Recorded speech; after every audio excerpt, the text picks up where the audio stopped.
Having problems there? A little bit, yeah. What's wrong? Alright, now we got going. We got going. Ladies and gentlemen, welcome to episode 2 of Through the Breach. Justin, shut up.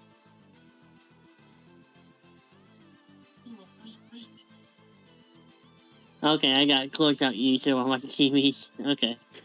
Stream's working properly. Alright.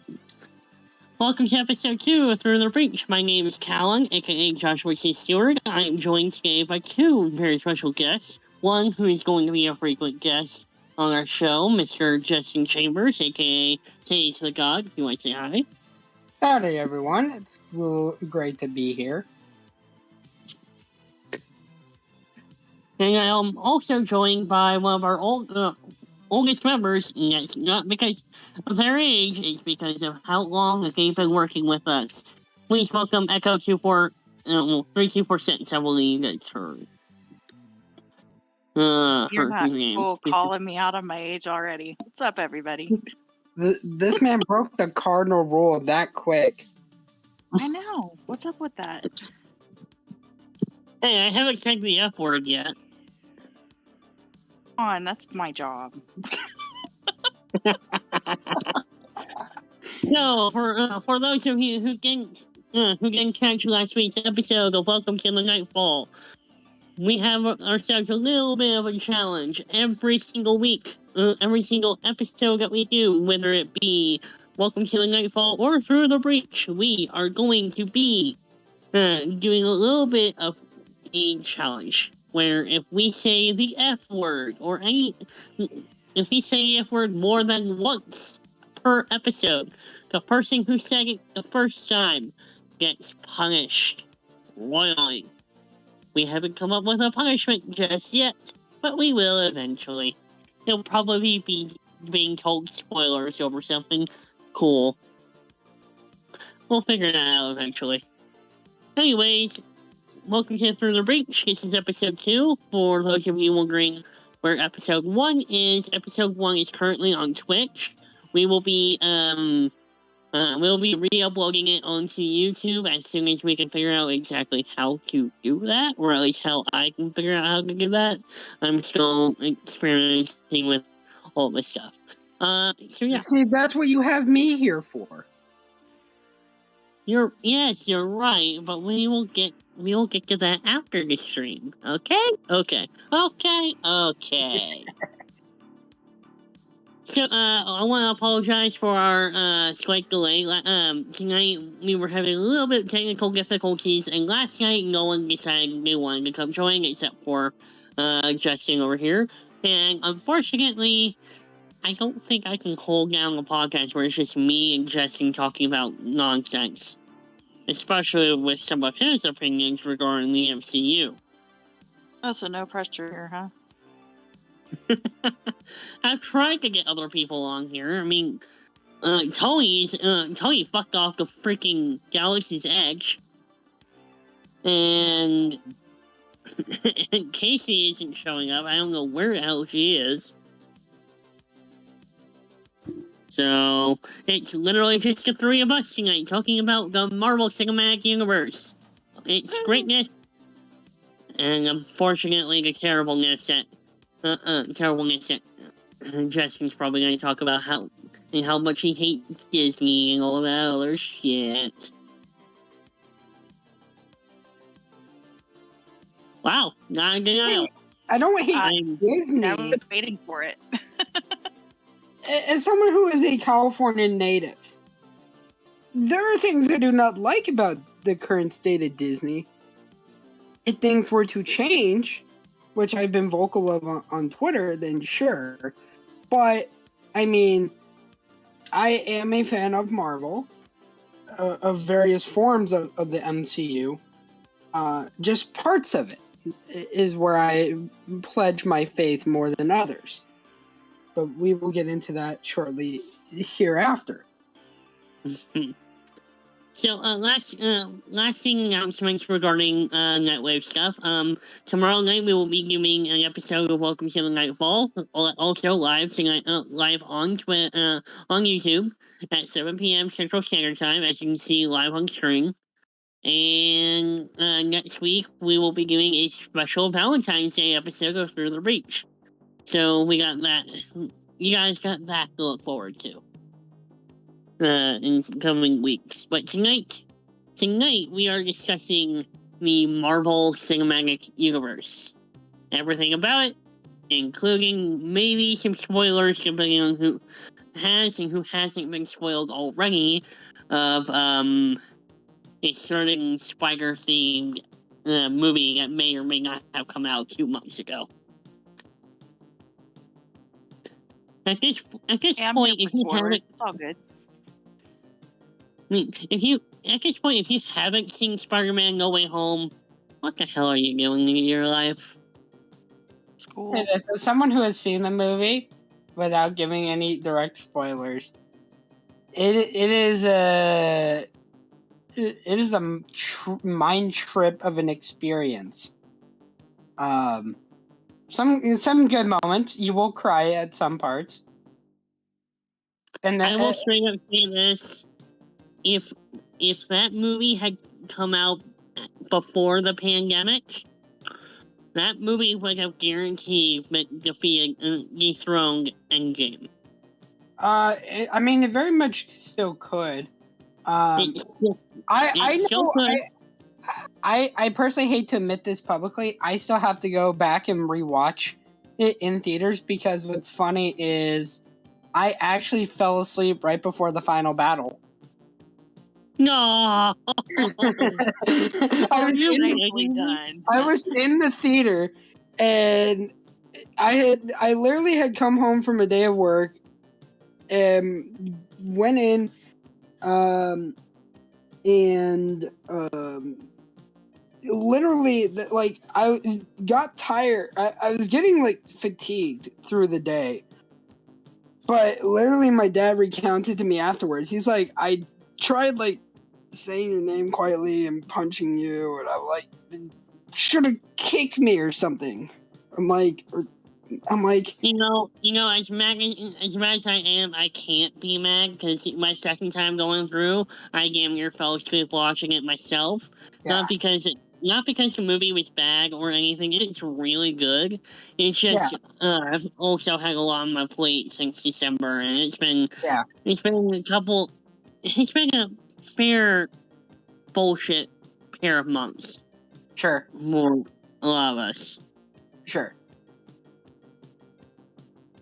But yes, we will probably be getting into some spoiler content for Spider-Man: No Way Home. We will. At this point, if you don't know the spoilers for No Way Home, you just gotta know them at this point. Go see the movie if you can.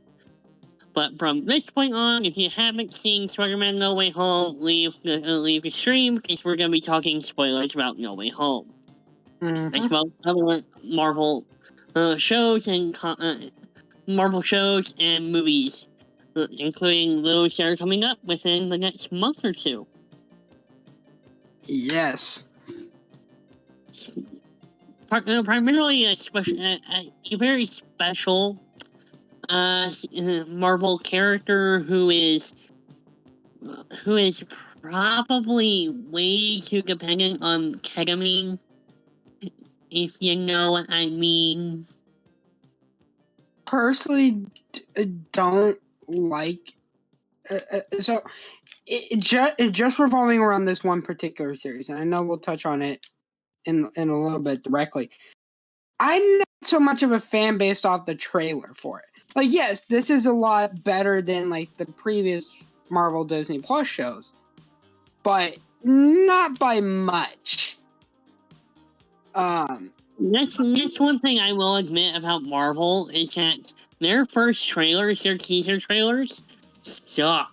No, not all of them. Just the Disney Plus ones. Like, for me, again, you feel free to cut me off and steer back into the correct path that our multiverse wants to take us on this podcast. But for me, it's just that, like, Marvel Studios is not doing necessarily a good job, in my opinion, of establishing these characters before these trailers go out.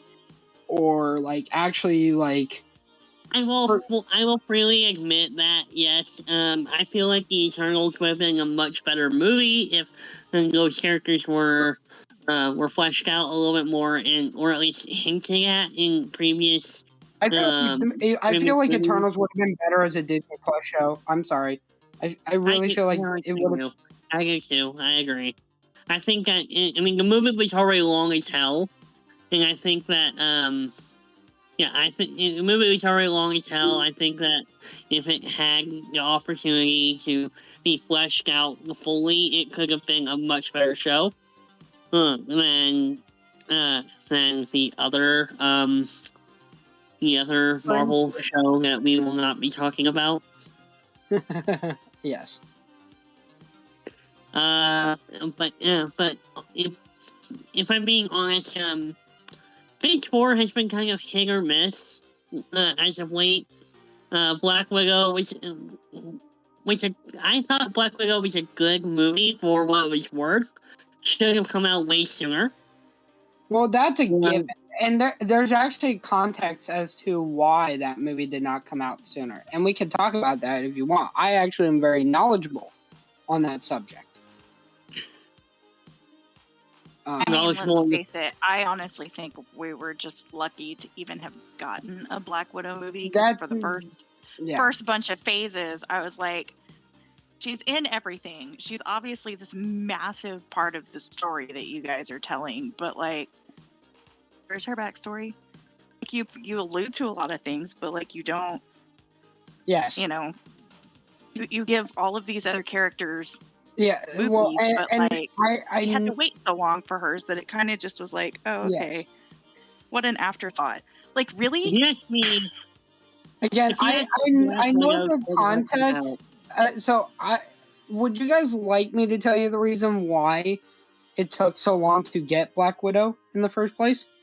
Sure, why not? Go for it. All right, so talk anyway. Sure.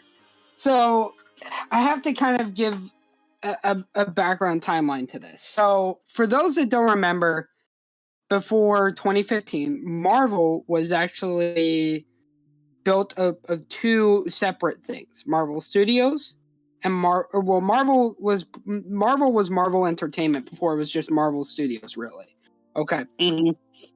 There was the TV side and the studios, and they reported to a guy by the name of Ike Perlmutter. And Perlmutter is a guy from Israel who got Marvel because I forget of what reason. I think he had a toy business and bought what became Marvel, essentially, out of bankruptcy. Now, the thing is, you have to understand the Hollywood pattern of thoughts at the time in the early 2000s, where female superhero movies, because of like Wonder Woman and a couple of others in past decades, had not done so well. There was always this kind of fear that, oh, if we do this movie, it's going to bomb and it's not going to do well. And that's why like a lot of superhero characters that were female never really got a chance to shine. And that is actually one of the reasons why it took so long for movies like Black Panther, Captain Marvel, and Black Widow to happen. Now, in 2015, when Kevin Feige and Marvel Studios broke away from Marvel itself over issues with like Captain America Civil War, which is a whole nother story of issues, they essentially, from what I understand, because I listened to the audiobook that Bob Iger, who was the CEO of Disney at the time, he basically called the Marvel office in New York and ordered them to put Black Widow, Black Panther, and Captain Marvel essentially into production. And to stop putting up roadblocks against it. So that is why it took so long to really get one, is because there was a old established Hollywood pattern of thought at the time of like the first, first phase 1 and phase 2 movies that was still kind of, it was eroding, but it was still there in various areas of the comic book and entertainment industry. So that explains why it took so long, okay? It confuses me to this day how Hollywood can look and see it, all these people who are asking for these movies to come out, to be made, and look at them and say, no, they'll bomb, they won't make enough money, no one's gonna care.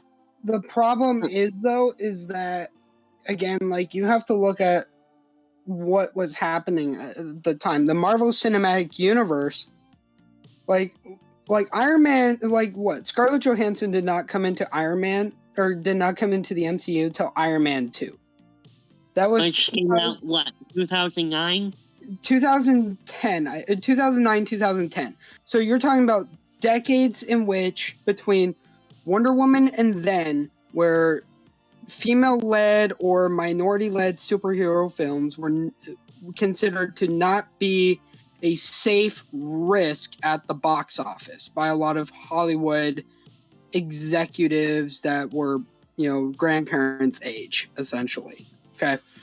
Or becoming or essentially in mid-2000s grandparents' age. Okay. So that's why it took so long. I don't agree with it. I thought that Scarlett Johansson in Iron Man 2 was one of the best characters ever. But it is unfortunate to say that that's what happened. Mm.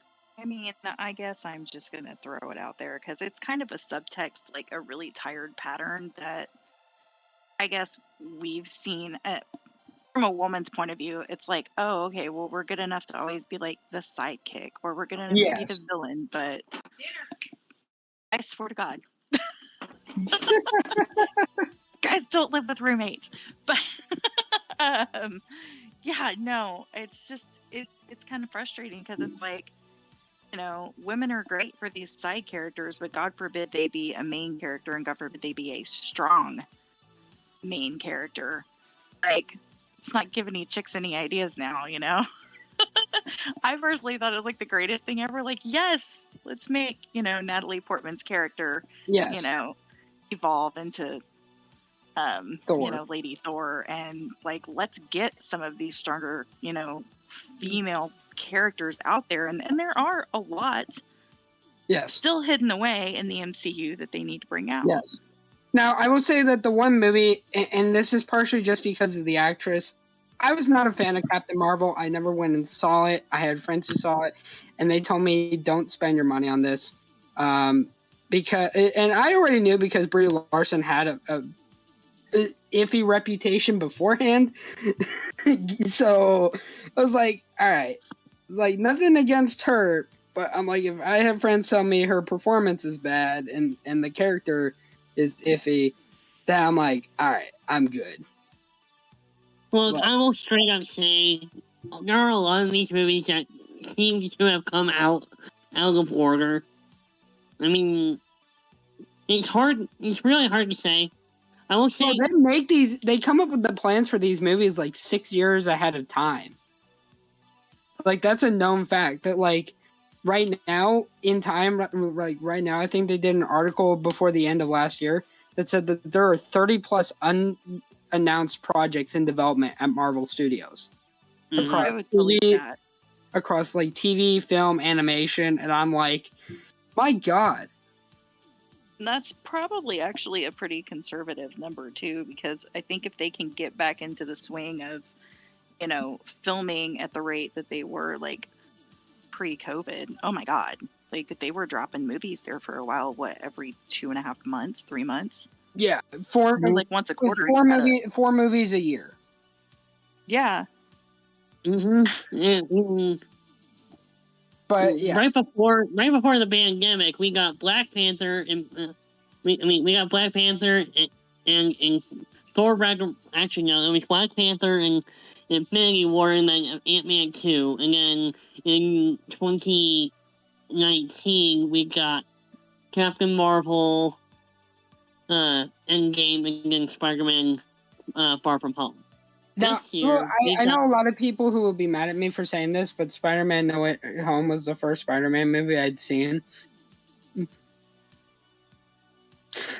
I wouldn't be mad. I will tell you, they kind of lost me on Spider-Man like way back when with the whole Tobey Maguire one. Because I'm old and I remember when that came out. And I knew about those movies, but like I just never like I didn't even know until like Infinity War that like, oh wait, what's Spider-Man doing here? Thank you, because I mean, I'll say I'm not one of those like super nerdy and then people. eventually Like, I I went didn't get into comics until, basically like Marvel started coming out with stuff. But I just, for some reason, was just like, does Spider-Man belong here? Like, it just seems like he's Well, the whole time I was like, wait, Spider-Man, isn't that owned by Sony? Thank you. I was like, I used to drive by the Sony's lot every time I'd go see my grandparents in LA, and I'm like, there's a Spider-Man poster. So I'm like, wait, what the heck are they doing in a Disney film? That's weird. And eventually somebody explained to me the whole intricacy, and I was just like, all right, this is a cluster. And even to this day, people are still confused. Like, some people were like, oh, Disney made a ton of money off Spider-Man No Way Home. I was like, no, they did not. Like, no, they did not. If anything, actually, do you guys know the deal that they have for the Spider-Man movies? Because it is so unfairly put in Sony's favor. Yeah, I read about it like a while back. So the way it is that Sony gets all the box office revenue, and Disney only gets revenue from the merchandising rights.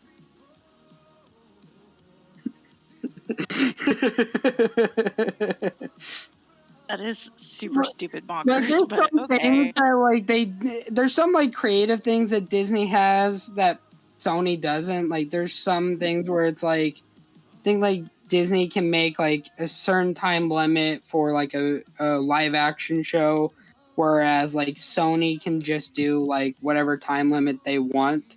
So if they want to do like a full hour or half an hour for a TV show or this and that, or like an animated project, they could do that.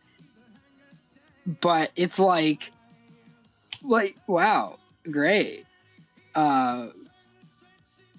So I mean, that's the only thing keeping Sony alive, basically.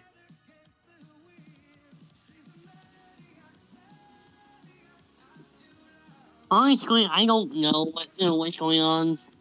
I'm just happy as a fan to have what we got. Spider-Man being in the MCU, but I mean, having that happen back when Civil War came out, it's just, I mean, it's hard to explain. Right. He was in Civil War. He wasn't in Infinity War first. He was in Civil War. It was Civil War and Spider-Man: Homecoming, and then Infinity War. Then Endgame. Right. That's right. For a second, I was trying to remember. I was like, wait, he knew Tony before Homecoming, or something of that nature. So yeah, that makes sense. But yeah, so I guess where do you guys want to start off the talks of the MCU phases?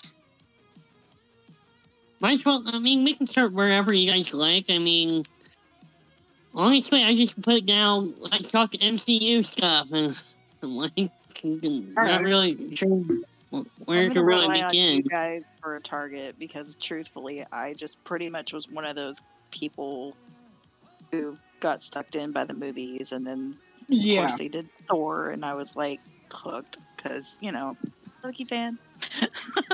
Let's be honest, Echo's just a Chris Hemsworth simp. No, actually, I'm not. He's not my type. She's a Tom Hiddleston simp. She's a Tom Hiddleston simp. Hardcore. Yeah.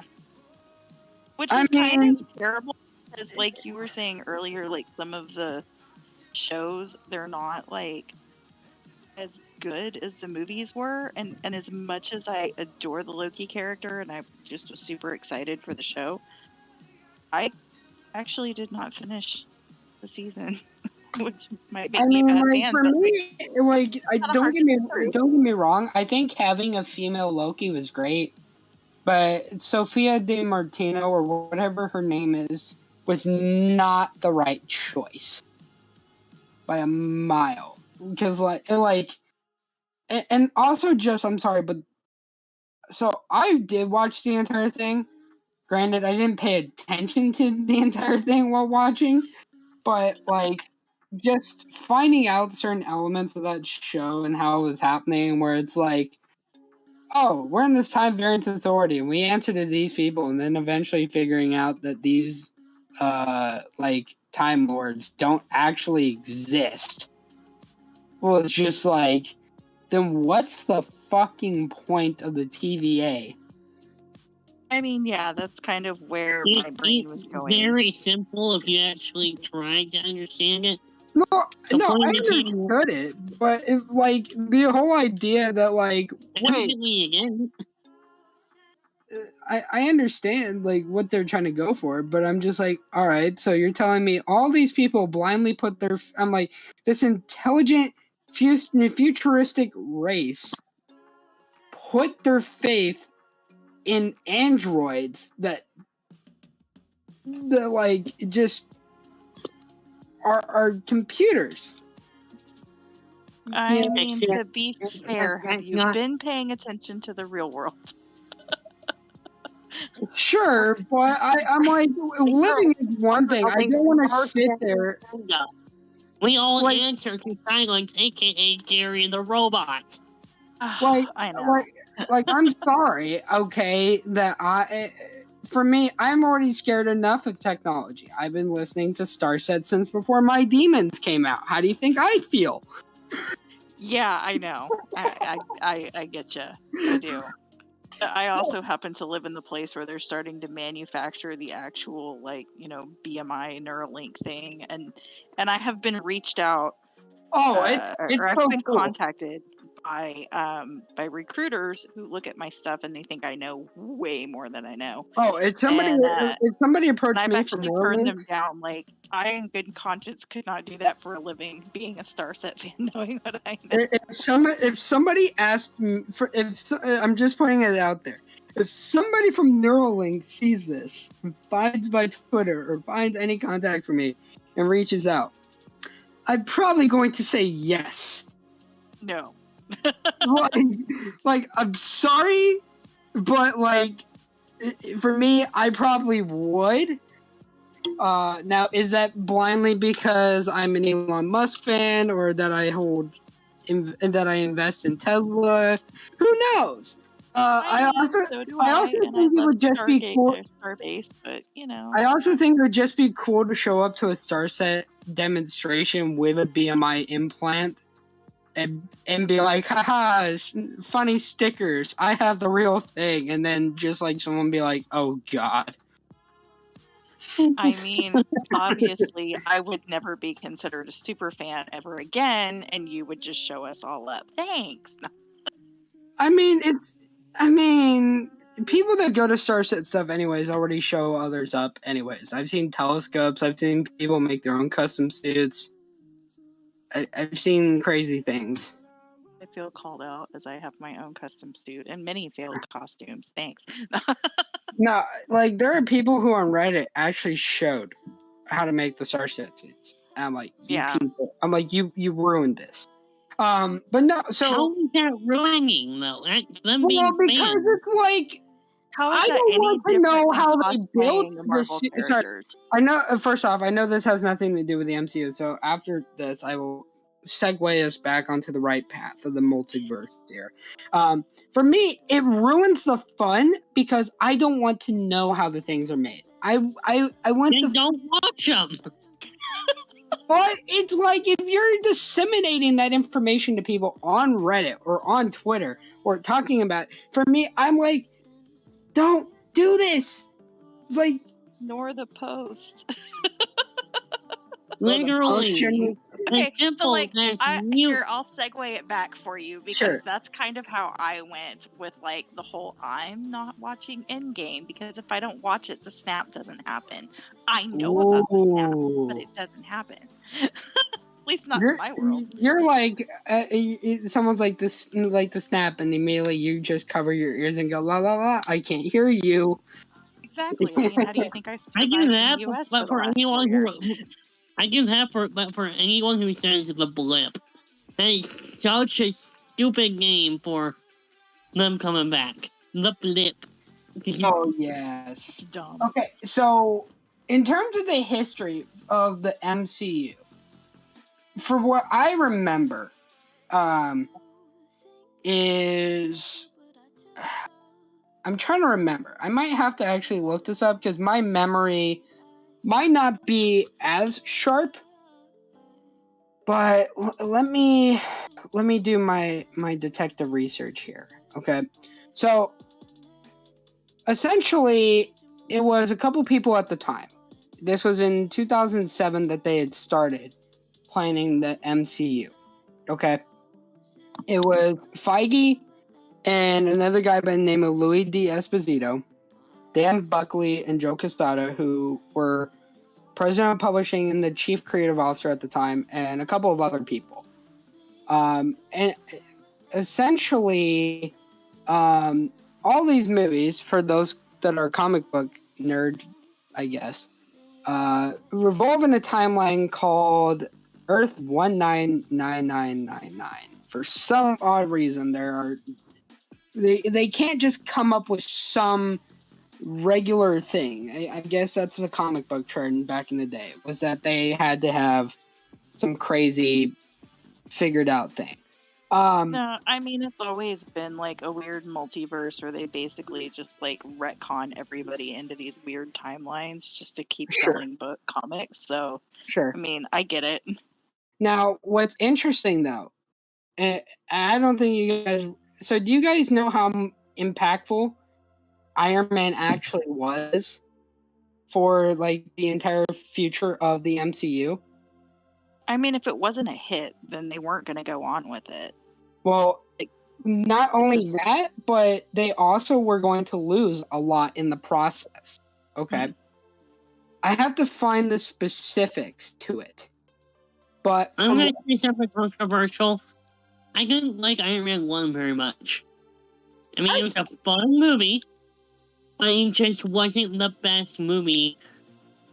I think it was the best movie for at the time. Okay.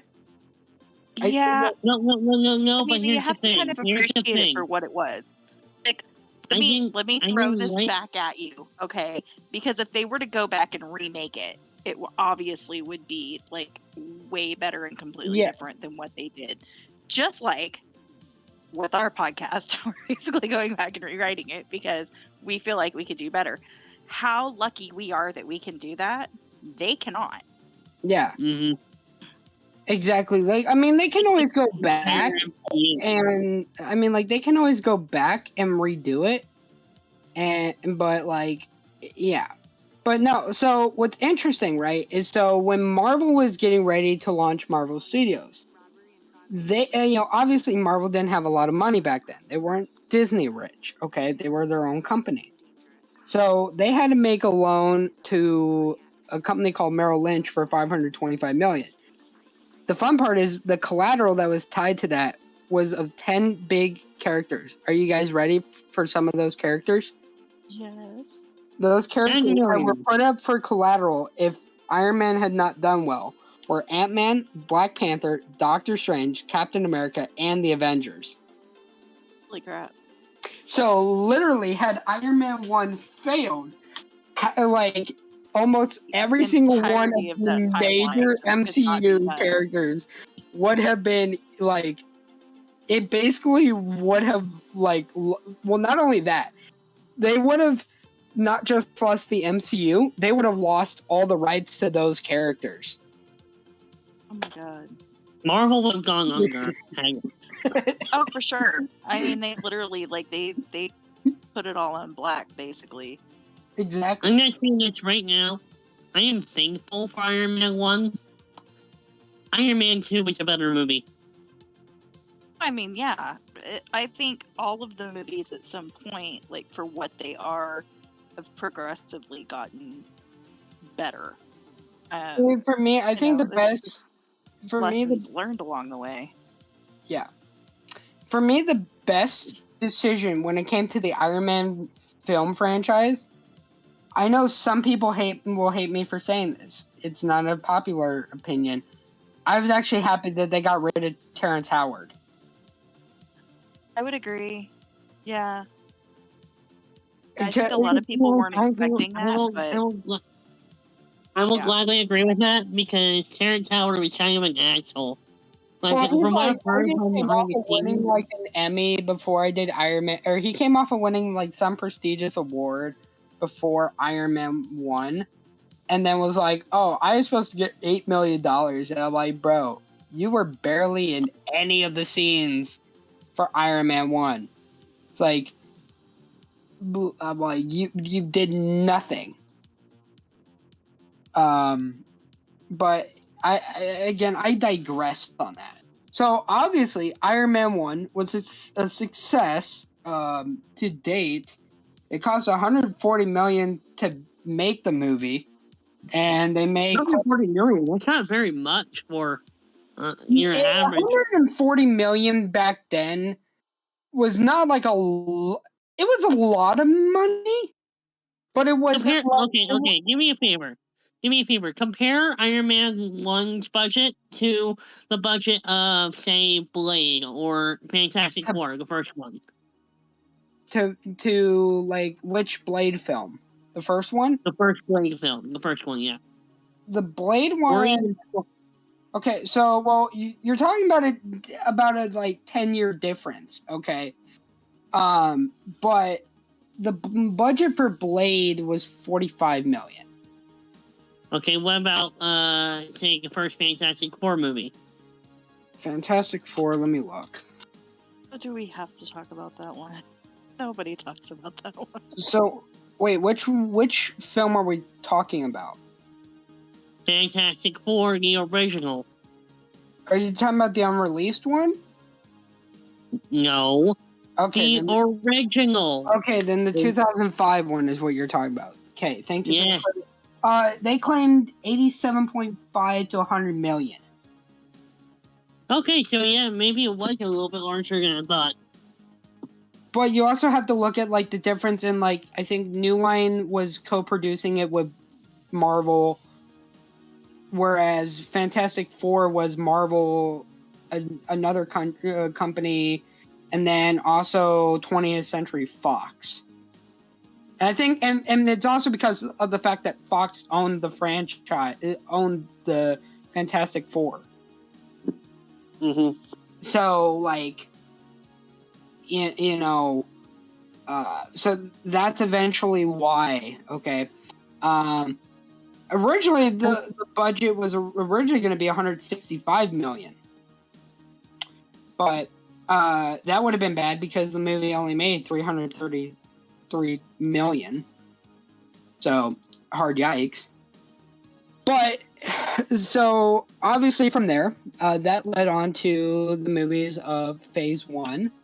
Some of the Phase 1 movies of the MCU were good. Some were okay. I still like to remind people, just because not many people actually remember this, Hulk is still owned by Universal, if I remember correctly. Yes.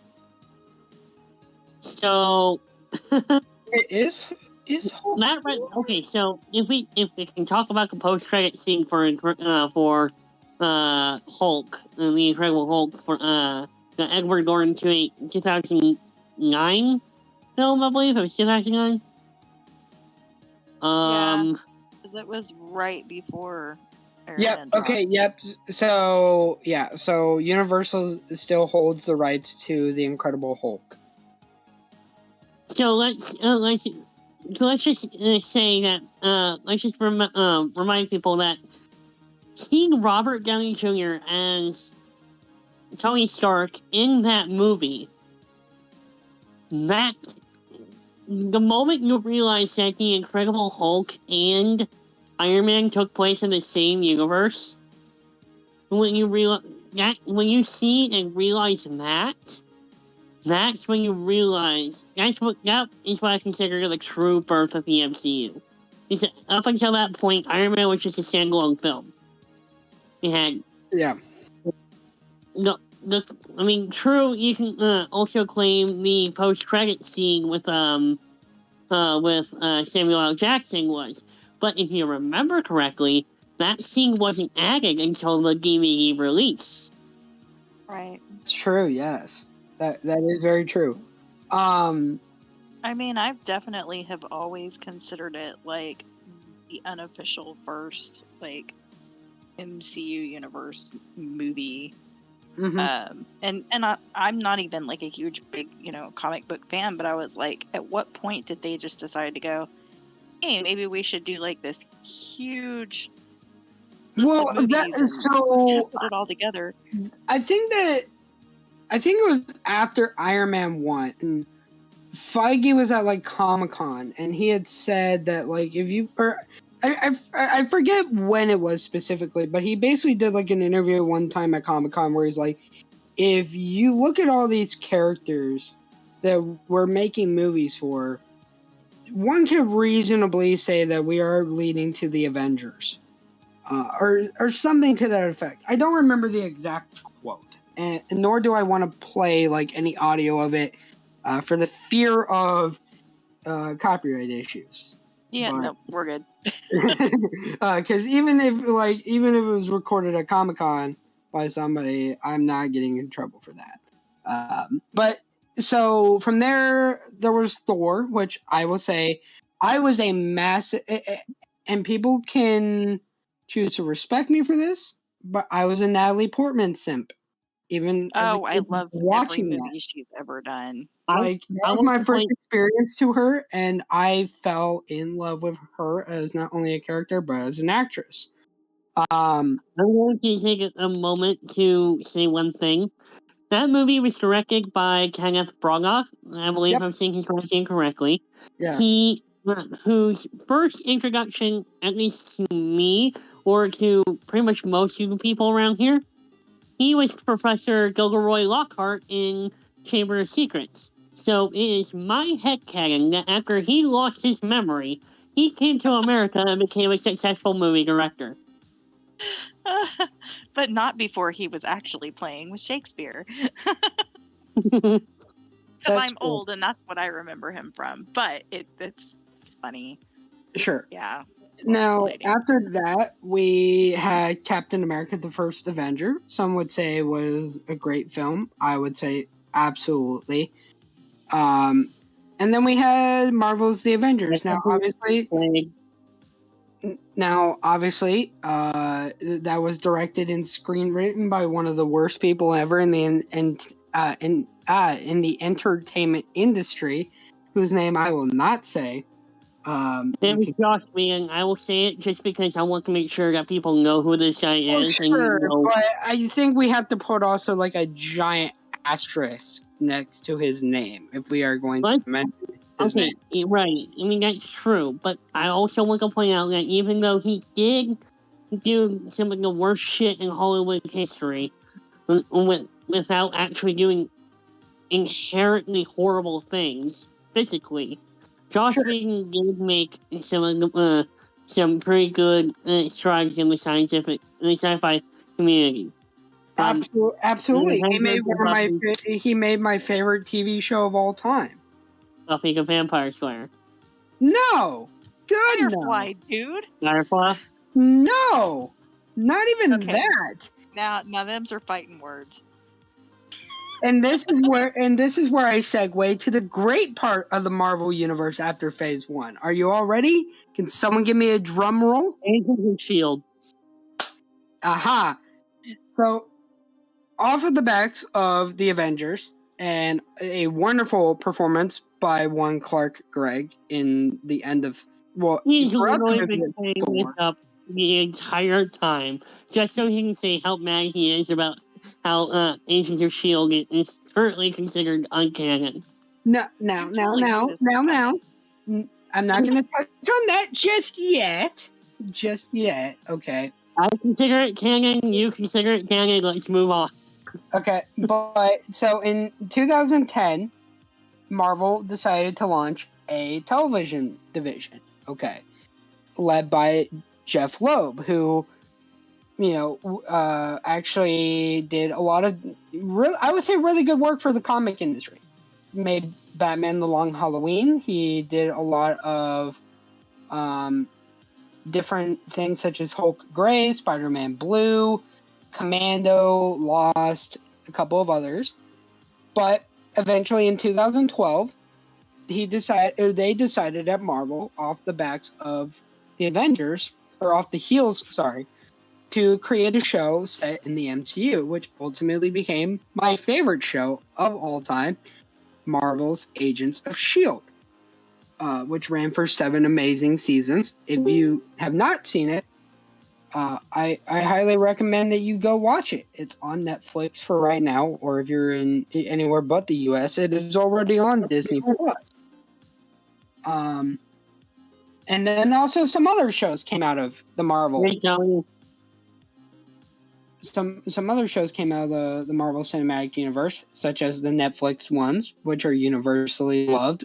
Besides Iron Fist, we don't talk about one of the other shows on the ABC. If you're talking about the Defenders, I will talk about that because okay. No. The Defenders is not what I was talking about.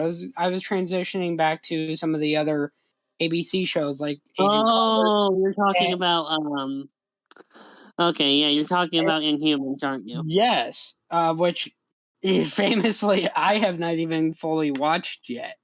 I only made it into a portion of the first episode. I'm like, all right, I feel like I need to down like 10 cans of Mountain Dew just to watch the first episode. And then obviously The Punisher, and then Marvel created 2 of my other favorite shows, that being Cloak and Dagger and Runaways.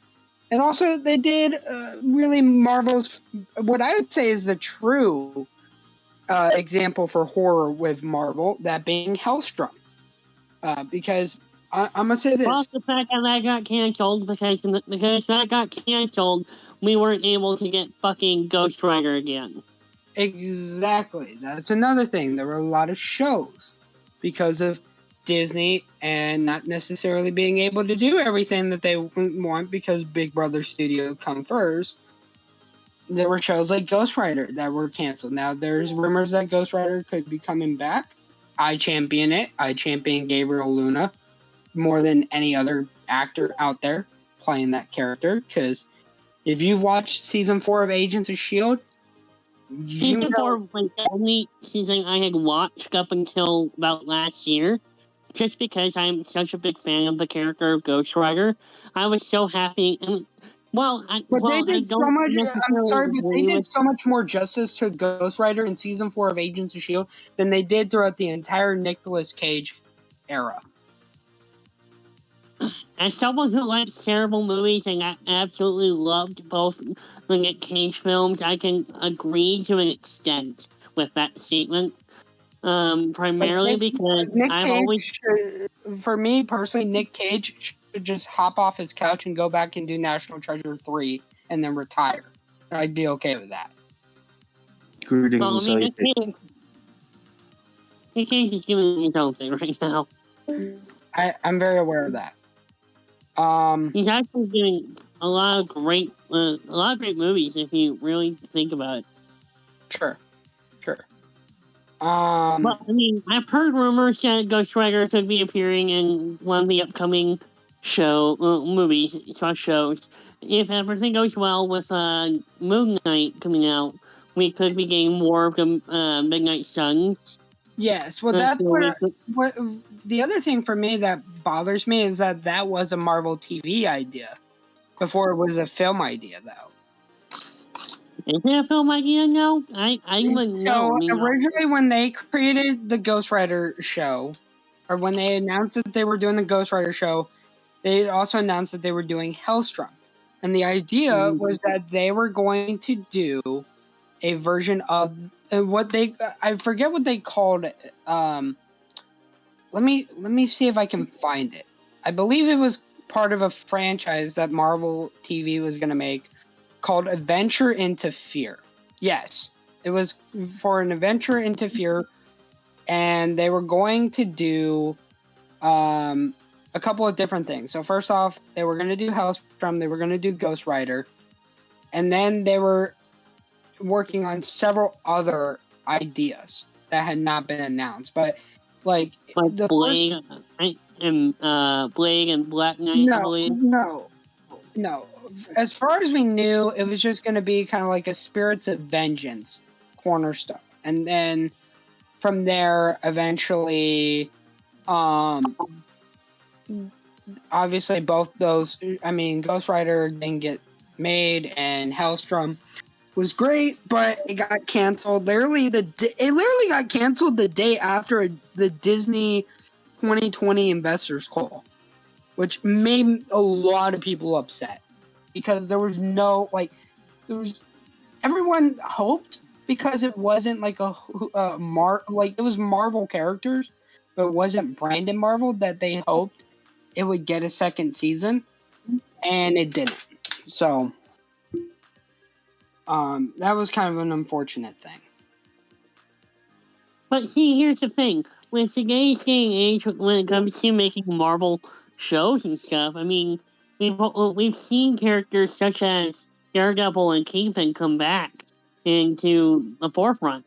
We had Daredevil for the first time in live action in a film just this past December, and same with Kingpin, both popping up in the series, which didn't confirm or deny that Daredevil didn't happen.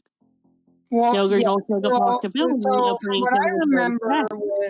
from what I remember with Vincent D'Onofrio's Kingpin, he came out and said after the reveal of Kingpin in the show that he played the character as if they were both the same. Exactly. So a lot of people are making that inference that Daredevil, while they didn't necessarily confirm in Spider-Man No Way Home that Daredevil is the same Daredevil, but they did use certain lines that did come from the past. Like, for instance, the "I'm a really good lawyer" line, which was something that Matt Murdock had said to Jessica Jones at one point in The Defenders. So, there's little things here and there to give you that assumption. The one that bothers me a lot of the time is the people claiming because the Darkhold was changed in WandaVision compared to Agents of S.H.I.E.L.D., that means Agents of S.H.I.E.L.D. is no longer canon, but But here's the thing, there's nothing saying that it isn't canon. The thing is, can I throw something in real quick? Absolutely. Sorry for appearing so late, but I'm on vacation. The thing is, that specific book, there can be multiple iterations of designs for it in the same universe. Which is why a lot of people, because of it not really, because a lot of people who watch the films didn't watch the shows. They don't, and I'm assuming most people watching both don't, unless you're 30 or 40, don't understand the comics, would not necessarily know that fact. I didn't know that until someone explained to me, and then I go oh, great.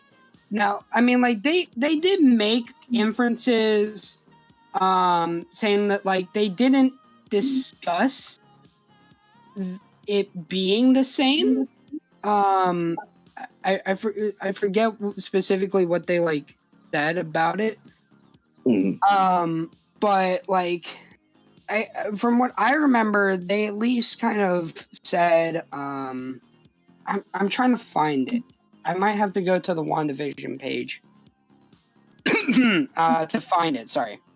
As far as I can tell, there are 3 versions of the Darkhold in MCU canon. There's the one from Agents of S.H.I.E.L.D., there's the one from the Runaways, and then there's the one that is currently in MCU. Yes. So that is a good thing there. Let me. Is it possible that there are multiple copies of the Darkhold, unlike in the comics? Yes. So that's kind of what's alleged, really. I'm trying to find the exact. In Doctor Strange 2, because obviously you're going to be talking about the multiverse. You're going to be talking about they're going to be talking to Wanda specifically, so we don't know what's going to happen in Doctor Strange 2 to explain the Darkhold. We know that there's a high probability that Doctor Strange is going to talk to Wanda about the Darkhold, just because it's currently in her possession, or at least a copy of it. So that's something I'm personally looking forward to in Doctor Strange too. Yeah. Exactly. I can't find the specific things that they said I'm trying to find the specific things that they said regarding the connection or lack of connection supposedly between so here's something from Screen Rant, which we'll get. So this is from Matt Shackman, who is the director. He said that they had designed it anew. They didn't look at the other Darkholds that had been designed. It is part of the Marvel universe, so I would assume, or he said, would imagine it's the same book. I don't know exactly how it was used in those other shows because I wasn't a regular viewer. But the Darkhold has a comics origin. Its mythology will continue to be developed. So they didn't take inspiration when they were designing it, but at the same time, here's the thing though. If you go back to Agents of S.H.I.E.L.D. season 4, they explicitly say that the Darkhold appears different to different people who look at its pages. So what's to say the covers have to be exactly the same? Exactly. And so that's what people are. So it's like a vague connection, if anything. But yes, do I feel like they? I think the reason why they couldn't use the Darkhold is when were they shooting WandaVision? They shot WandaVision 2019-2020, I believe. Mm-hmm. So, location took place between December 2019 and February 2020 at the Atlanta location, which is where they did it. So that would make sense because if they were shooting at that time, they could have used it, but if my memory serves me correctly, by a certain point in 2020, they were already getting ready to put all the Agents of S.H.I.E.L.D. stuff up for auction, including their version of the Darkhold. So maybe that explains why they didn't use it, is maybe they had already were in the process of liquidating that out to Prop Nation, I think is or Prop Store, sorry. And I remember this because I actually tried to bid for it. But so from there, obviously we had phase 2 of the MCU, which did have some connections to Agents of S.H.I.E.L.D., mainly through Age of Ultron. That is true, yes. Well, yeah, actually, yes. Wait, what was in phase 3? Phase 3 was Civil War, Homecoming, Doctor Strange, Guardians of the Galaxy 2, Infinity War, Black Panther, Captain Marvel, and so phase 2, Avengers Age of Ultron had the references to Iron Man 3 did have areas of concern for Agents of S.H.I.E.L.D. Same with Thor the Dark World. There was an episode in the first season where they did connect the aftermath of that and made it very clear that it was connected in that instance. Captain America the Winter Soldier, that was very explicitly connected. That was very connected. And then Age of Ultron, it wasn't a lot of people always forget this, but some people have to remember, well, if S.H.I.E.L.D. is collapsed, right, where did Nick Fury get a helicarrier? Because it's not like you can just store a helicarrier in the open, especially when you're supposed to be off the ground, off the grid. And they revealed this right before, I think it was right before the end of season 3 of Agents of S.H.I.E.L.D. Coulson had a thing called Theta Protocol, which was essentially him hiding the helicarrier. And then, like, a future episode was them defeating Ultron, or was them on, like, a S.H.I.E.L.D. warship and acknowledging to a rogue faction of S.H.I.E.L.D. that, like, yeah, our helicarrier just took down Ultron. This is what Theta Protocol was. But right. Phase 2 for me was probably my favorite era of movies. Because it established, first off for me, it established James Rhodes as War Machine. Because they couldn't. No, that was established in Phase 1 with Iron Man 2. Well, Iron Man 2, but he didn't have the proper designation of, like, I think at that time they were calling him. They called him the War Machine at the beginning. No, they called him Iron Patriot. Iron Patriot was in the third one. No, it wasn't Iron Patriot. It started off as Iron Patriot, then it went to War Machine, and there's a reason why. It has to do with politics outside of the Marvel Universe, actually. The idea, from what I understand, was that because obviously, like, you know, when you're talking about, like, Age of Ultron, and you're talking about all these movies that are being shot internationally, right, a lot of these, films, like, you don't want to have a character called Iron Patriot going in and accidentally destroying a city or a town or a country, and that looking badly on the U.S. Because keep in mind, Rhodey is also a member of the Air Force, right? Mm-hmm. So, and not only that, but like a senior member of the Air Force at one point. So that's why they made the designation then to change him to War Machine. And this is like public knowledge. People can find this out, that they made that. I will have to look it up specifically, but they did make that change eventually. So so it started off as War Machine, or it started off as War Machine, and went to Iron Patriot, Iron Man 3, because he was still a member of the Army and all that shit. And then after that... Okay, so he started off as War Machine, then went into Iron Patriot, and then back to War Machine, it looks like. Yeah. Which makes sense, because yeah, that makes sense. Why they particularly did that. I'm trying to find the specifics to it, but give me a second.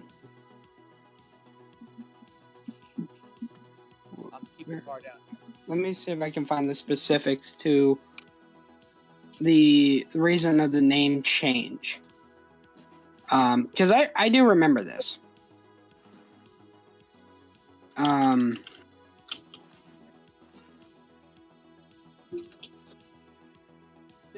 men and women in harm's way. Then the Iron Man arrived. Okay, here we go. Okay, so sadly, that's I don't think it matters why he's called that or not. Okay, so this is why they changed it from why they so this is why they changed it to Iron Patriot. Okay, the reason they changed it was because turning a superhero that fights in the name of the U.S. Air Force is something a little more neutral and patriotic sounding would most likely go a long way to easing public stress, because obviously, like, Americans in the MCU at that time would have been on edge. So, as you know, even though War Machine was cool, it made sense to change it because of optics. Mm-hmm. So that I think it's just an excuse. I think it's just an excuse. more than likely, sure, but like that's the given reason, and that's coming from the direct. So I would like to believe them on that. And then obviously there were some Marvel one-shots that were done throughout some time. I forget how many were done. There were 6. There was. What's funny is that 2 of them actually were. Two of the Marvel one-shots actually helped create TV shows. I believe it was Item 47 that was right after. So Item 47, which was a one-shot, which you can watch on Disney Plus, helped lead ABC to ordering Agents of S.H.I.E.L.D., and then obviously there was the Agent Carter one, which led to them creating, or that followed Captain America: The First Avenger, which set up to Agent Carter, the TV show. Then you had All Hail the King, which eventually did set up Shang-Chi. It was a follow-up to Iron Man 3. But it still set up Shang-Chi. Yes. Well, I mean, some could say Iron Man 1 did that, though. So, because that's what I remember, is them always saying that the 10 rings in the beginning was what set up Shang-Chi. Yeah. So, from there, they did some other types of content, some web shows mainly, some animated stuff, and then a whole slew of other things over time, including TV specials, live attractions, and theme parks, and so forth. So, yeah, that's the MCU as a whole in a nutshell, isn't it? yeah. So you know that is the whole MCU in a nutshell up to Phase 4, which then basically led for the introduction of Spider-Man and Infinity War. Well, Infinity War was Phase 3. So that was Phase 3, and then I like how they kind of just glossed over the best team out in the entire MCU, the Guardians. I never watched Guardians of the Galaxy. Are you? I never watched. I'm done. I've not watched any of done. this. Ladies and gentlemen, that's the stream.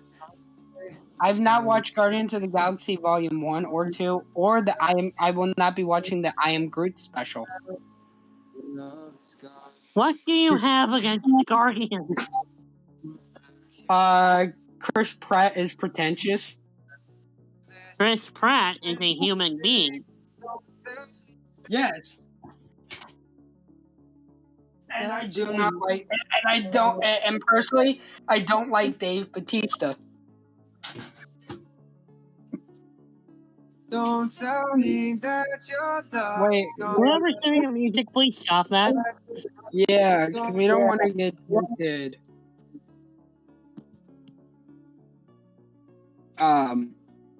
But yeah.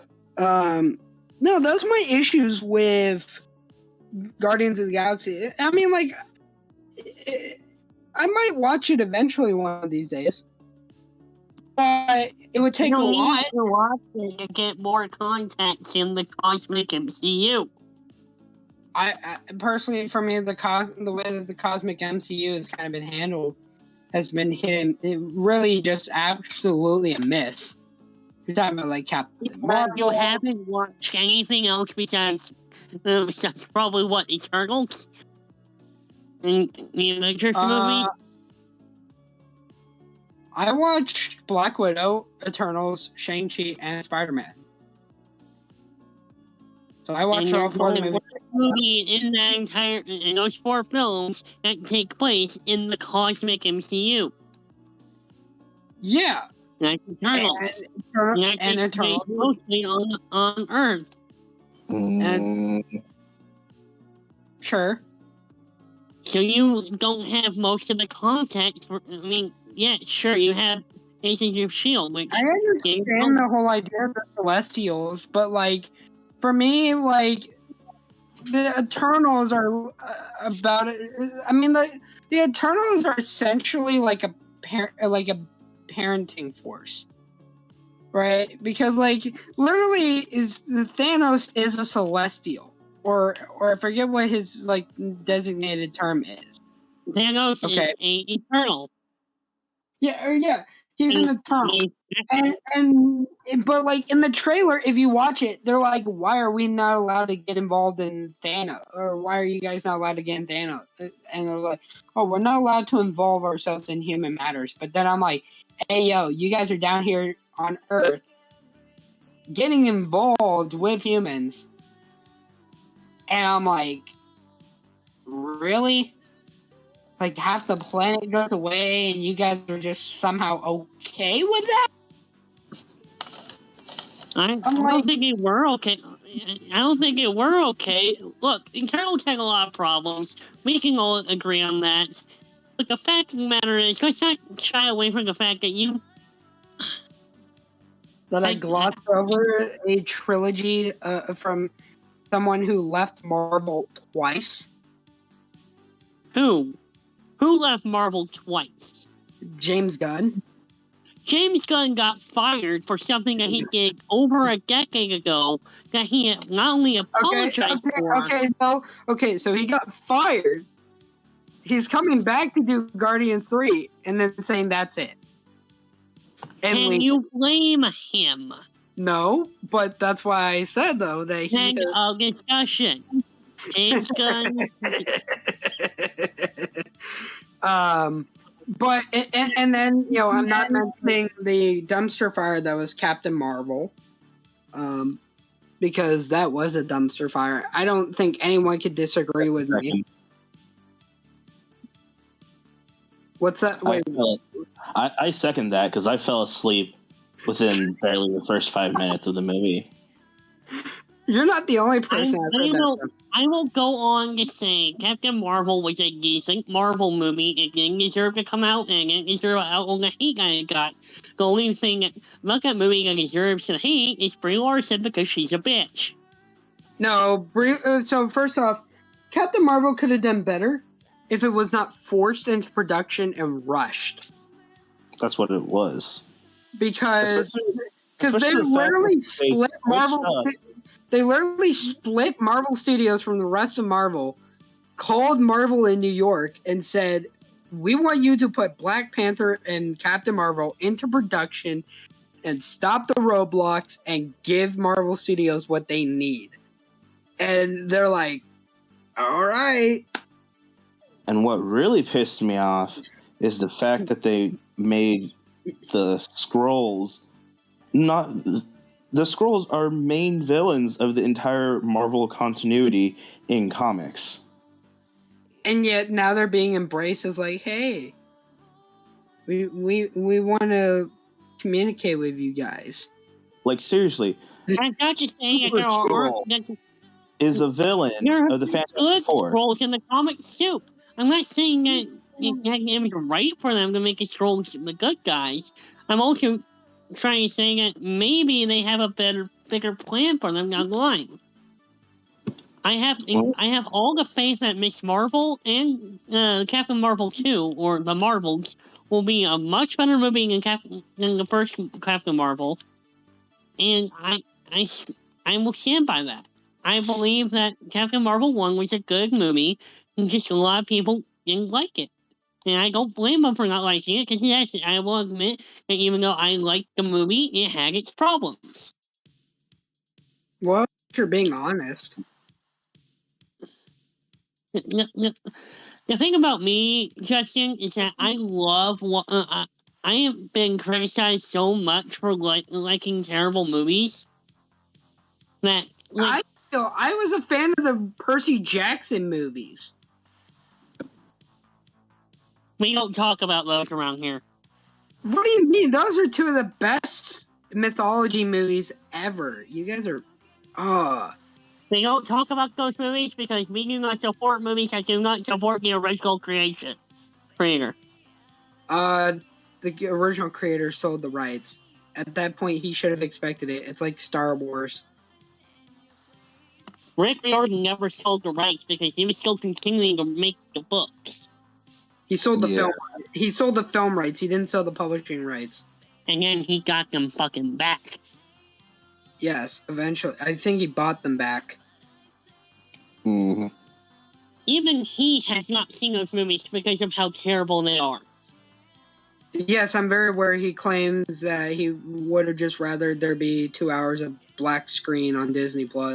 I, on the other hand, I love those movies. I felt that... Here's the problem that a lot of people have. Okay, with books to TV or books to movie, those are adaptations. They are going to be different. They are not going to be one-to-one. You should expect yes. You can have something there are people that do not like... have something that is different, but not have it disregard and disrespect the original altogether. Take a look at the Harry Potter movies. They did such a great job making some things just different enough, but make it work for the films. It makes sense. It was good for what they were. Then you look at the two Percy Jackson movies, which were both rushed into completing a freaking whole trilogy of books immediately instead of, taking their sweet ass time. Hell, even I can't even remember exactly what. Oh yeah, the first movie doesn't even respect the original source material enough to even have Ares in the film. And you have Hades, who looks like a a British rock star instead of I forget who played Hades in that movie. I want to check who played him in that movie, because why time. No, that's not. That can't be it. It can't be Steve Coogan. Tucci come over and play him from freaking Wrath of the Titans or Clash of the Titans. It cannot be Steve Coogan who played in Percy Jackson. Was it?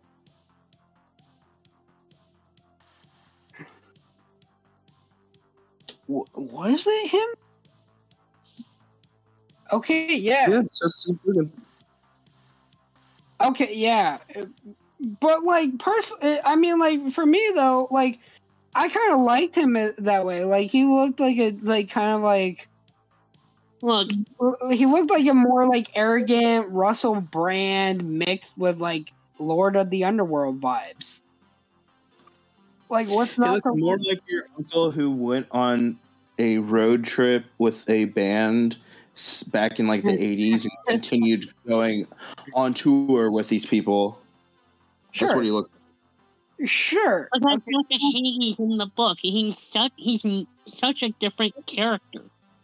And then you have the entire ending battle of the Lightning Thief movie against a character that isn't supposed to be implied to be a bad guy. He's only supposed to be hinting at being the bad guy. Okay, by the end of the book. But in the freaking movie, they have this giant CGI battle, which, if you compare it to how the original book was, which is Percy fighting Ares, the literal god of war on a beach and winning. I read the book. I read all the books. I read all 5, and I read the trilogy, or I read the series that came afterwards. So I understand. I'm not saying that you did. No. I'm saying that in the interest of making sure that people have context as to why I'm mad, the books had much better fights and much better chances of showing your. Look, I know that movies will never compare to how the books are, but one can have faith that the people who make the books into movies aren't doing it for the money, they're doing it for the fucking fans. See, the thing is, you're talking about 20th Century Fox. They don't do anything without money. Yeah. Did 20th Century Fox make those? He's actually sworn that Disney still owns the rights to the books. No. In 2004, in June 2004, 20th Century Fox acquired feature film rights to the book. Yeah. Well, it's So a good thing that Disney owns their asses. Why are we talking about Percy Jackson now when we're supposed to be talking about Marvel and their universe and shit? I think it came up because we were going on a tangent about how I don't like Guardians of the Galaxy. Yes, Look, the tangent that I ignored. Look, I don't. It's not. Getting back on topic, yes, I like terrible movies. Or at least, I feel like my my reaction to movies is the opposite than most people believe. Like, if I watch Avatar, the 2008 James Cameron film, I did not like that movie one bit when I saw it in theaters. I thought it was terrible. I thought it was just a boring ass CGI fest that made me want to care for the environment. If I wanted that, I would have gone and rewatched Ferngully 50 times. And I still would be in the theater watching Avatar. But now... Alright, so, getting us back on track. So, now we are in Phase 5 of the MCU. No, we're not. Phase 4, sorry. Phase 4 is what we are in. And we have had some pretty good drops. We had Endgame. We had Falcon and the Winter Soldier. We had Shang-Chi. We had WandaVision, which was good. Parts of it. No, it was good. It was a good show. I won't. Really? Yes. It was fantastic. I'm sorry, but there are things I can justifiably complain and probably. There are things you can justifiably complain about literally anything.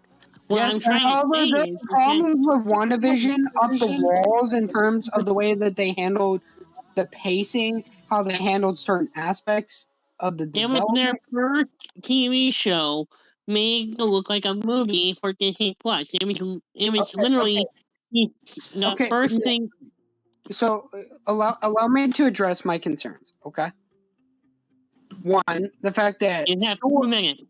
Okay, so first, Sword, which was introduced into WandaVision, was not actually supposed to be introduced into WandaVision. It was supposed to be done by Agents of S.H.I.E.L.D., but Marvel Studios said no, and so that's the first thing. Second, I felt like the first 4 or 5 episodes were a drag, right? You know, because really, like, it really wasn't that exciting until the episode when they brought in Darcy and I'm forgetting the other guy's name, played by Randall Park. Jesus. Jimmy Woo. And it brought in Jimmy Woo and then established Hayward and the Hex. Like, had they opened up to that where, like, you're plucking Darcy and Woo off the streets, putting a black bag over their heads, and then, like, opening the van doors and just seeing, like, this massive, like, operations center and this giant glowing red hex around everything, that I feel like would have been such a way better way to introduce this show than the way that they started off with, like, the 50s and blah blah blah. Second, or you know, they had their own vision and they actually worked with it. No pun intended. Now third was the way that they handled the Quicksilver character, or the alleged Quicksilver character, because they brought in Evan Peters. They brought in Evan Peters to play Pietro, and then you find out that he's not Wanda's brother, he's Ralph Boner. and that he was there for a comedic. That much I can agree. That much I can agree. That was terrible. I will not say that. Okay. I will not. I thought it was funny. Don't get me wrong, but then like let me throw in a couple of things here, if you guys don't mind. Absolutely. So literally, the whole thing with WandaVision, and I can't remember the name of the comic series, but there's literally a comic series that came out before WandaVision. Yes. And it's basically them having a family together. Yes. And they're basically just taking small parts of that, and they're trying to tweak it to be a little bit more their own thing, which kind of threw a few people off, because there were people who read that little comic series. So and then of course So what you're talking about? So this is what Feige has said influenced the show. He was visually inspired by the Leave It to Beaver covers for the comic book series. The Vision, and then pitched the show as a combination of that comic book and the House of M. And then other inspiration was taken from the Scarlet Witch's Road, that the Avengers Disassembled storyline and the Vision Quest storyline, and then the comic book runs of the Vision and the Scarlet Witch, which is I think the one that you're talking about was Steve Englehart and Richard Howell. I believe that's who the ones who made it. Yeah. So like I understand that. Like I'm not saying I don't like the staying true to the comics thing, right? But I just feel like, okay, if you want to have a family, cool. But don't start it off in like the 50s with this, where like it's very it felt pointless. But like it felt very pointless, and then like also just like the way they had Elizabeth Olsen acting and that, where like someone was like, "What do you do with all your time around here?" And she's like, "Well, I'm married to a human one." Yeah. Well, but it was supposed to be like that. The thing is, the reason why it was supposed to be like that is because of the old videos that her and her brother watched when they were kids, which is why it goes through all those different like iterations and generations of those videos. Sure. It makes sense in the storyline. They were trying to go eventually for like a modern family vibe at one point, but it like for me that was just my biggest problem, was just like because like the way that they positioned her in Endgame was that if Thanos had not redirected his army towards the rest of the Avengers, she would have like killed Thanos. And I'm like, you have the most powerful character in the Marvel Cinematic Universe, and the way you want not Captain Marvel, because fuck whatever Kevin Feige says about that. Feige has openly said that Wanda Maximoff is the most powerful character in the MCU. He's openly said that on video. He said initially, though, it was Captain Marvel. Yeah, well, he can change his mind. He's the sole architect of the entire universe. He could literally retcon half of Phase 1 and go, "Oh, I just felt like it," and people would blindly follow him. The thing is, for me, that until we actually get mutants in movies and whatnot, I'm not saying unless they decide to actually account for the X-Men movies that were done by Fox for the MCU, unless they count those, until we actually get mutants in there, you won't really have an actual power level scale appropriate, because the power scales in the comics were more appropriate, were more scaled due to the levels of mutations in the comics. So you have okay, so personally for me, if we're going off of anything based on the MCU, I would prefer they stick to the Inhumans. I understand why they won't, because they made it the Inhumans because they didn't have the rights and so forth to use it, and I understand now that they do. But in my opinion, like the way that Inhumans, besides TV show, was booked, like if you're looking at characters like Daisy Johnson, Yo-Yo Rodriguez, and the subsequent other characters throughout the Marvel TV universe that were considered Inhumans, or genetic altered in different ways, they were a lot better than the X-Men. In some aspects, okay. And then we had Eternals, which was a failure, for sure. We had Black Widow, which was a good movie. My God, did Disney fuck that movie up? And I apologize for swearing there, but I think it's granted to say that. They did their best. Well, in honesty, I don't. They did great with the movie, but they botched it more. I'm sorry, but they botched the aftermath of that movie coming out more than WWE has botched in the last 20 years. I still like how they handled it, in all honesty, though. Because they literally kind of avoided it, too. And not only that, but my other problem is them putting these movies onto Disney Plus and them not accounting for the idea of piracy. Yeah. Because literally someone pointed it out that Black Widow last year was the most pirated movie with over 20 million views. Yeah. And, these, like someone said, like, normally you'd have like a really crappy 720 1080p, but like, no, you could literally just open OBS software up on your computer, fire up Disney Plus, and have at it. Yeah. And lose money. And just also the fact that they didn't want to pay her what she was worth. Yeah.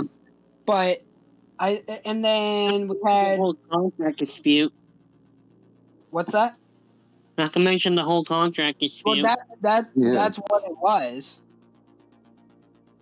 All right, gents. I'm gonna have to leave you guys here right now. So you guys have a wonderful night. Yeah, we gotta wrap it, and we gotta wrap up the show anyway. So yeah, we'll be wrapping up here probably very soon for sure. And then we've had the Spider-Man movies, which have been universally loved. Hawkeye, which was universally loved, and then we have Moon Knight coming up here very soon.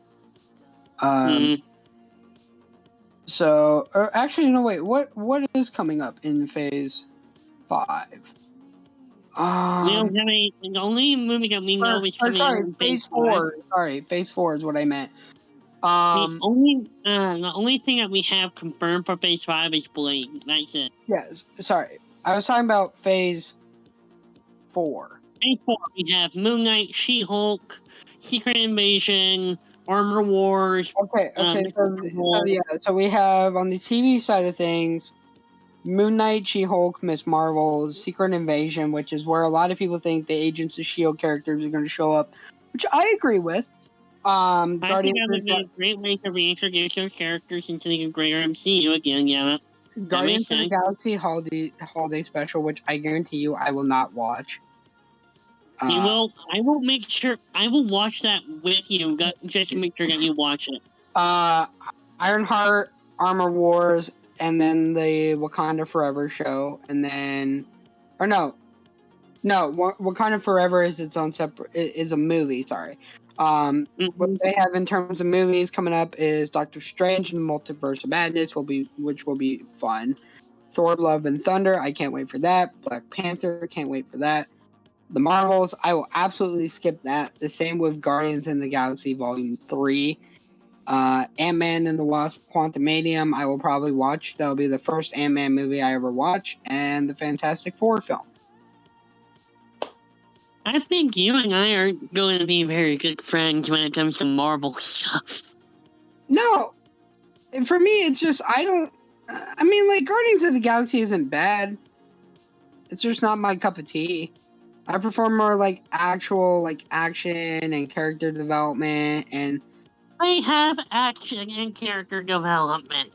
I'm sorry, but my first and only recollection of Star-Lord is literally the moment in like Infinity War where he's holding like a blaster to Tony's head and they're doing the whole like, who is Gamora? Why is Gamora? Like that was my first introduction. If you had context for that scene, it would make more sense. Yes, not having context but not having context to that scene means that the meme is even more funnier. So now I'm gonna ask you. I think that should be it for me. Well, I don't think I can handle anymore. So this is what I'm gonna ask. Okay. So, well, two questions. So, one, what are your thoughts on the history of the MCU and where it's headed? And two, I have hopes that the MCU is going to do well. Okay. They've been knocking it out of the park ever since Phase 2 ended. Phase 2 only had a couple of really good films. Some decent films, and mostly not so really good films. We consider like Iron Man 3, Thor: The Dark World, and the first Ant-Man movie. They weren't exactly the best, but I mean, you have. But Phase 3's been doing well. Phase 4 has been kind of hit and miss so far, but we've only gone through 1 year of Phase 4 content. We still have at least 2 more. Yeah, 2, 3, maybe 4 years. Now, also, what are your thoughts? Now, an extension to that question. This isn't my second question, but what are your thoughts on the legacy of the TV shows? Both. I want, and after Disney Plus. I want Marvel to make every show and every version of anything Marvel has ever done in live action canon. Thank you. Kind of like what they did, kind of like what DC did with the Crisis on Infinite Earths. I want. Well, okay, can we make 2 exceptions to what's is canon and not canon? And my only 2 exceptions, which I think a lot of people would agree with me, are Inhumans and Iron Fist. No, we gotta keep them around. I loved Iron Fist. I am one of the very few vocal minority that will say that I loved Iron Fist. But I understand a lot of people because of the way that of Finn Jones and how he did that character behind the scenes with not wanting to train and not wanting to do certain things that someone in that character role would want to do. I understand it. Why some don't want it. I personally have no problem with it, but I think the majority would say recast the character. And Inhumans, just because Inhumans really had no great effect on the MCU.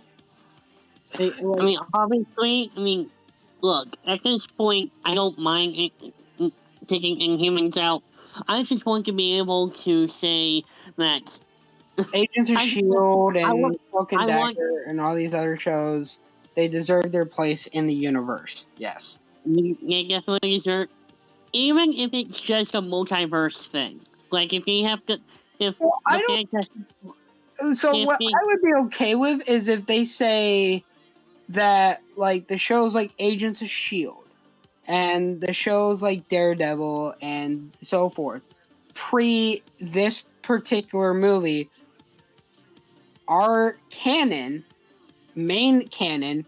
However, as we split into a version of the multiverse, or as we diverted to being part of the multiverse, anything afterwards is part of the greater multiverse, right? So they keep the canon established, but they say, hey, anything pre-snap is canon to the core MCU.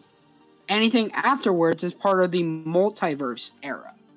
And I feel like a lot of people will be happy with that because it's like, okay, you're not forgetting all the actors and actresses, all the cast, or all the crew, all the production, all the showrunners, all the directors, all the writers, everybody who had a hand in all those shows, and so forth. I feel like that would be the way to handle necessarily this particular situation. So that's how I would handle it. But as you were saying, straight up, everything that Marvel has ever produced, even if it isn't Marvel Studios, be it 20th Century Fox, be it Universal, be it Sony, doesn't matter. If it has a Marvel name on it or features Marvel characters, that should be a different corner of the MCU. Absolutely.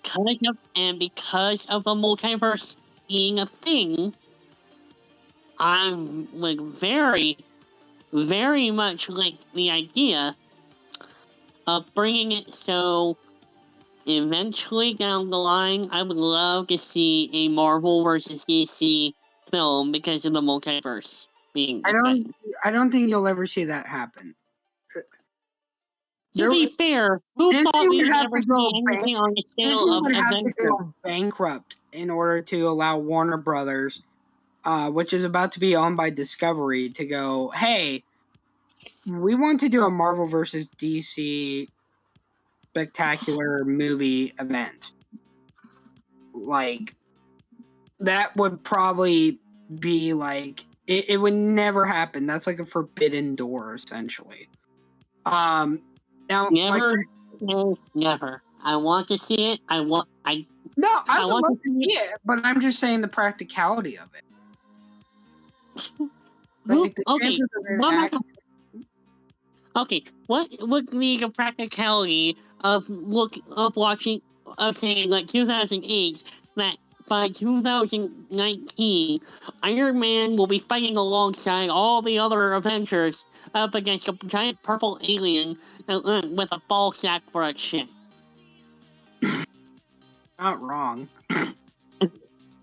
All I'm saying is that anything is possible, and I want to see that happen. Possible, but I'm just saying that, like, from an entertainment perspective, Disney would have to be in like severe financial chaos to be like, hey, we want to greenlight a Marvel versus DC movie.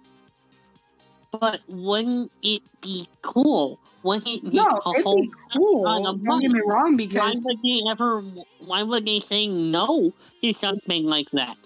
Wouldn't it be better overall if working with other studios, such as Discovery or Warner Brothers in this case, wouldn't it be cool to unite the studios in a way?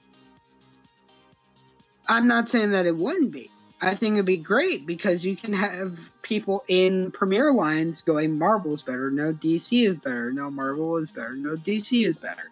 And the whole, banter as to why and why not. Okay? I want the Civil War movie, but between Marvel and DC. I want Team Cap versus Team Iron Man. But in this case, Team Marvel versus Team DC. Now, my second question is, what do you think is the overall legacy that the MCU has left behind as of right now across everything? Pure, absolute, unadulterated cinema. Cinema quality. But yeah, I think that cinema, straight up cinema. Well, because I don't want to say cinema because, like, obviously, some of the other things, just because of the fact that there are the other things like the digital shows and the one the one shots and the TVs that aren't necessarily in cinema, but do have cinema level, if not on par quality to the movies. So now I'm sure that you also have questions for me about my thought on. No, right now, I think we know your thoughts so far. Honestly, we've been going for 2 hours. I got shit to do tonight because I got work in the morning, and I need to do laundry tonight. I got other shit I gotta do, so let's go ahead and wrap this shit up. Sure. I can't believe it's been 2 hours. Ladies and gentlemen, thank you for joining us on Through the Breach. My name is Joshua T. Stewart, also known as Callan. I want to send a thank you to Mr. Justin Chambers, aka Taze the God, for joining me on this lovely episode, even though we can't see eye to eye and everything. Even though confusing asshole for not watching Guardians. We are very thankful to have him here. Hold for the laugh. Yep. Anyways, catch us tomorrow night on Welcome to the Nightfall at 7 p.m. Central Standard Time, where we will be discussing a very special true crime case, something that I wanted to discuss with other people for a long time, and I think Justin will have some of his own opinions on how this particular case is gonna go. So, thank you all for joining us on Through the Breach. We will be back next Tuesday, next Monday at 7 p.m. Central Standard Time. Until then, stay cool, don't be a dick, and we'll see you soon. Bye, guys.